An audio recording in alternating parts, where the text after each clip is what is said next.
বাজারে ভালো দাম পাওয়ায় এবছর মৌসুম শুরুর আগেই পটল, বেগুন, ঢেঁড়স ও করল্লা সহ নানা জাতের সবজি চাষ শুরু করেছিলেন যশোরের কৃষকরা। এসব সবজি উৎপাদনও শুরুতে ভালো ছিল, তবে এখন তার উল্টো চিত্র।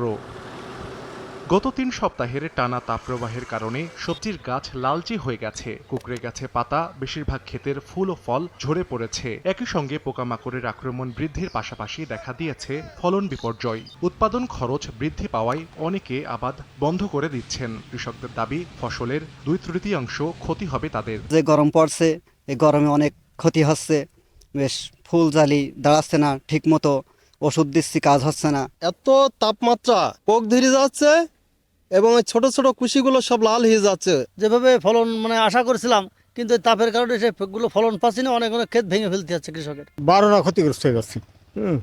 কারণ আমাদের ফসলের কোনো ফলন নেই।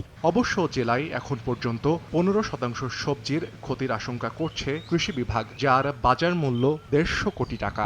কয়েকদিনের ভিতরে যদি আমাদের এই তাপদাহ কমে যায় এবং বৃষ্টিপাত হওয়ার সম্ভাবনা রয়েছে, সেক্ষেত্রে কৃষকরা আবার ঘুরে দাঁড়াবে। মনিটরিং করা হচ্ছে এবং কৃষকদেরকে সেচ দেওয়ার ব্যাপারে পরামর্শ দেওয়া আছে, মালচিং ব্যবহারের জন্য পরামর্শ দেওয়া আছে। কৃষি বিভাগের তথ্য মতে চলতি মৌসুমে যশোরে 13,900 হেক্টর জমিতে গ্রীষ্মকালীন সবজির আবাদ হয়েছে। সময় সংবাদ, যশোর।